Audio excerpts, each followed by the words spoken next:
नमस्ते। कैसे हैं आप सब लोग। बहुत बहुत स्वागत करती हूँ आपका अपने channel Sarita's rooftop kitchen garden में। और आज के वीडियो में हम लोग जिस विषय पर बात करने वाले हैं वो बहुत ही ज़रूरी है हम गार्डनर्स के लिए। और मैं शुरू से आखिर तक आपको बताने की कोशिश करूँगी कि जो अपने प्लांट्स हैं, चाहे आपने जिस तरह के भी प्लांट्स लगाए हों, फलों के लगाए हों, सब्जियों के लगाए हों, फूलों के लगाए हों या ऑर्नामेंटल लगाए हों, उनको ग्रेट रिजल्ट्स के लिए कैसे तैयार करें। कि लगा तो हमने लिए हैं पर कई बार रिज़ल्ट नहीं मिलते, हम लोगों को मनमाफिक या कम मिलते हैं तो दुखी हो जाते हैं हम थोड़े से। तो शुरुआत से ही हम अपने प्लांट्स को ग्रेट रिजल्ट्स के लिए कैसे तैयार करें, आज बस इसी विषय पे हम लोग बात करने वाले हैं। और साथ में ही कुछ हार्वेस्टिंग, देखिए कितना बढ़िया खीरा उतरा है, गोभी बहुत अच्छी उतर रही है आजकल। तो बस ऐसे रिजल्ट्स के लिए अपने प्लांट्स को शुरुआत से ही कैसे हम लोग ग्रो करें कि पता हो हमको कि हमारे प्लांट्स अच्छे ही रिजल्ट्स देंगे चाहे जो भी हो जाए। तो वीडियो शुरू करने से पहले आप लोगों से एक हम्बल सी रिक्वेस्ट करूंगी, अगर मेरे वीडियोस पसंद आते हो तो प्लीज़ मेरे चैनल को सब्सक्राइब करें, लाइक एंड शेयर भी करें मेरे वीडियोस को, बेल आइकन ज़रूर प्रेस करें जिससे नई वीडियोस की आपको टाइम पे जानकारी मिल जाए। तो शुरुआत करते हैं हम लोग पौधे लगाने से ही। अब ये आपके ऊपर डिपेंड करता है कि आप बीज लगाते हैं, बीज से उगाते हैं या फिर पौध लगाते हैं नर्सरी से लाके किसी भी तरह के प्लांट की। तो देखो, अगर आप सीड्स से उगाते हैं तो बहुत ज़रूरी है कि अपने प्लांट्स को अच्छे रिजल्ट्स के लिए आप बचपने से ही तैयार करें। ये देखो, आप लिक्विड फर्टिलाइज़र हर हफ्ते मैं इसमें से निकालती हूँ, 2 लीटर के करीब निकल आता है और ये भी बहुत गुणकारी होता है। तो बीज से अगर हमने पौधा लगाया है तो सीड्स डालने के लिए जो हम लोग मिट्टी तैयार करते हैं, कई बार उसके लिए लोग पूछते हैं कि मेरी मिट्टी में नहीं निकलते हैं, हमारी में नहीं निकलते हैं सीड्स। तो आप ऐसा करिए कि ना, कुछ 5 इंच वाले पॉट्स होते हैं उनको तैयार कीजिए। अगर आपको ज़्यादा मिट्टी से थोड़ा सा अपनी से प्रॉब्लम है तो आप कोकोपीट प्लस वर्मी कंपोस्ट या गोबर की खाद के मिक्सचर से तैयार करिए 50-50% से। तो उसमें सीड्स उगाइए, तो उससे क्या है, थोड़ा सा हेल्दी सीड्स भी मिलेंगे। कॉर्न तैयार होने लगे हैं, बेबी कॉर्न टाइप ही हैं ये, क्योंकि बहुत सारे लगे हुए हैं, छोटे छोटे ही आएंगे, इनमें ज़्यादा बड़े नहीं आएंगे पर आने लगे हैं। तो किसी भी हालत में रिजल्ट्स इतने सारे लगाए हैं मैंने इसमें, ये फिर भी रिजल्ट दे रहे हैं, इसका मतलब मिट्टी में कहीं ना कहीं अच्छी प्रिपरेशन है, अच्छा न्यूट्रिशन है कि पौधे इतने बढ़ पाते हैं। तो सीड्स से ही अगर हम लोग अच्छी तरह से उनके है ना तरक्की के बारे में सोचेंगे तो यकीनन आपके पौधे एक दिन अच्छा रिजल्ट ही देंगे। तो सीड्स लगाने में भी आपको है ना अच्छा न्यूट्रिशन देना पड़ता है, उसमें उगे आए उसके बाद भी आप लोगों को लिक्विड फर्टिलाइज़र थोड़ा थोड़ा करके जब तक हम लोग शिफ्ट नहीं कर देते उसमें देना चाहिए। बीमारियों से लड़ने के लिए, तैयार करने के लिए हमें ये देखना है कि सीड्स जब लगाते हैं हम तब छाया में रखें, पर जैसे ही वो बाहर निकल आए उनको धूप दें। धूप भी हमारे प्लांट्स को जो है बीमारी से बचाने का बड़ा एक सहारा होती है। कुछ प्लांट्स जो शेड में रखे जाते हैं उनका शेड का ध्यान रखें, अदरवाइज़ वेजिटेबल ग्रोअर्स या फ्रूट ग्रोअर्स हैं या फिर फ्लावर भी 90% जो है वो धूप में ही खिलते हैं पूरी में। जब अच्छी सिचुएशंस में अपने प्लांट्स को रखें जहाँ पे पूरी धूप मिल सके उनको और हवा का अच्छा एरेशन होता हो, बिल्कुल एकदम से कंजस्टेड एरिया ना बना के रखें। हवा, पानी, धूप का ध्यान रखें अपने प्लांट्स में, जितनी पानी की ज़रूरत होती है उतना ही दें।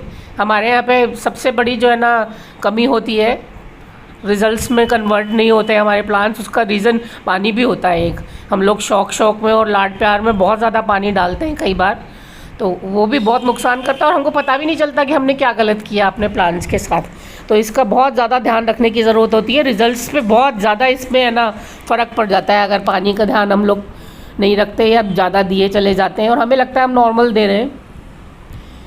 तो ये भी बहुत ध्यान रखने की चीज़ होती है। ज़्यादा पानी हम लोग थोड़ा सा भी करते हैं, हमेशा पौधा अंदर तक गीला बना रहता है हमारा, तो फूल झड़ने की समस्या बहुत कॉमन होती है। ज़्यादातर लोग मुझसे पूछते हैं कि हमारे फ्लावर ड्रॉप होते हैं और टेम्परेचर्स का थोड़ा सा फ़र्क पड़ जाता है, तो उस टाइम पे पानी के और भी ज़्यादा ध्यान रखने चाहिए, धूप पानी के। तो ये सब चीज़ें है ना बड़ी नॉर्मल सी होती हैं और इनका ध्यान हमारे से छूट जाता है, इसीलिए रिजल्ट्स में है ना फ़र्क आ जाता है। देखो टमाटर कितनी अच्छी ग्रोथ ले रहे हैं। उसके अलावा फिर पौधा जब हम लोग शिफ्ट करते हैं तो थोड़ा ध्यान रखें कि उस टाइम पे कुछ दिन, 2-3-4 दिन हम लोग शेड में रखें उसको, फिर धूप में निकालें हम लोग, जिससे वो अच्छे रिजल्ट्स के लिए तैयार हो और मुरझाए नहीं है एकदम से धूप में आने के बाद। तो वो तुरंत बढ़त ले लेता है फिर अगर आपने ये सही तरीके से उसको शिफ्टिंग करके लगाया है और सही माप के गमले में लगाया है। देखो बहुत सारे लोग बहुत एक्सपर्ट होते हैं जो 9 इंच के, 12 इंच के गमलों में भी बड़े अच्छे ना रिजल्ट्स ले लेते हैं, पर हम लोग अगर शुरुआती दौर में अपनी गार्डनिंग के में तो ऐसे रिस्क ना लें। अच्छा है ना नाप का हम लोग पॉट देंगे अपने पौधों को। देखो फल चाहिए अपने पौधों से या सब्जियां चाहिए तो थोड़ा तो साइज़ का ध्यान रखना पड़ेगा। ये देखो बिल्कुल है ना बेकदरी हो रही है इनकी, बहुत दिनों से ये कैल्शियम मांग रहे हैं और है ना एप्सम सॉल्ट मांग रहे हैं ये पौधे, मैग्नीशियम कैल्शियम मांग रहे हैं मेरे टमाटर पर। मैं डाल नहीं पा रही हूँ और अब मैं 1-2 दिन में बल्ब फ्री हो जाऊँगी बिल्कुल, और फिर मैं ना अपने पौधों पर ही ध्यान देने वाली हूँ पूरी तरह से। तो ये ऐसे न्यूट्रिशन का भी ख्याल रखें। महीने में अगर आप गमले में पौधे लगाते हैं तो 2 बार अगर आप न्यूट्रिशन दे देते हैं तो सफिशिएंट होता है, पर दें ज़रूर। एक बार लिक्विड फर्टिलाइज़र दे दें, एक बार सॉलिड दे दें। तो ये नियम बना के चलें अपना कि बहुत बार बार नहीं देना हमको, पर चलो 2 बार हम लोगों को डालना है थोड़ा थोड़ा फर्टिलाइज़र, क्योंकि हमने गमले में उगाए हैं। और साइज़ का मैंने आपको बोल ही दिया कि ध्यान रखो। अब ये मेरे पौधे बिल्कुल शिफ्टिंग के लिए तैयार है, नहीं तो ये ख़राब होने लग जाएंगे। अब इसमें बस मैं 2-3 दिन में सारा अपनी सफाई अभियान करके और इनको शिफ्ट करती हूँ सर्दी के प्लांट्स को। तो ये भी आप ध्यान रखें पौधे का। तो देखो धूप, पानी, हवा, इन सब चीज़ों का ध्यान, पॉट का साइज़ ध्यान रखें आप। मिट्टी हमेशा मैं आपको बोलती हूँ कि एक बार अगर आपने शुरुआत में बहुत अच्छी बना ली तो आप समझ लो आधी जंग जीत लिया आपने रिजल्ट्स लेने के लिए। अभी देखो इन पौधों की मैं कोई केयर नहीं करती, सिर्फ मेरी अच्छी मिट्टी बनी हुई है, उसकी वजह से ये इतने ज़्यादा फल फूल रहे हैं, बिल्कुल इतने अच्छे रिजल्ट मिल रहे हैं। बिल्कुल ध्यान नहीं है मेरा अभी इन पे कि मैं कुछ स्प्रे कर रही हूँ या फिर है ना बहुत पानी डाल रही हूँ। बारिश हमारे यहाँ रिमझिम लगभग रोज़ ही पड़ रही है अभी भी, तो है ना कोई ध्यान नहीं है मेरा। फिर भी है ना मेरे प्लांट्स लड़ रहे हैं अपनी बीमारियों से अपने आप ही। ये स्ट्रॉन्ग बनाने के नतीजे होते हैं। और अगर रिज़ल्ट ओरिएंटेड आपको है ना अपनी गार्डनिंग करनी है तो ये सब चीज़ों का बहुत ध्यान रखना पड़ेगा। बहुत ज़्यादा टेंशन लेने की ज़रूरत नहीं होती कि एक एक कीड़े के लिए अलग अलग दवाइयाँ आ रही हैं या कुछ आ रहा है। बस इको बैलेंस अपने यहाँ पे बना के रखें तो आप है ना देखो अच्छे जो मित्र कीट हैं वो भी आपके आते रहेंगे। बीज का भी है ना, फ्लावर्स का और सब्जियों का बैलेंस बना के रखें आप, तो खूब आपके पॉलिनेटर्स भी नेचुरल आते रहेंगे। तो उनसे क्या रिज़ल्ट और भी इंक्रीज़ हो जाते हैं आपके और लगातार मिलते रहते हैं।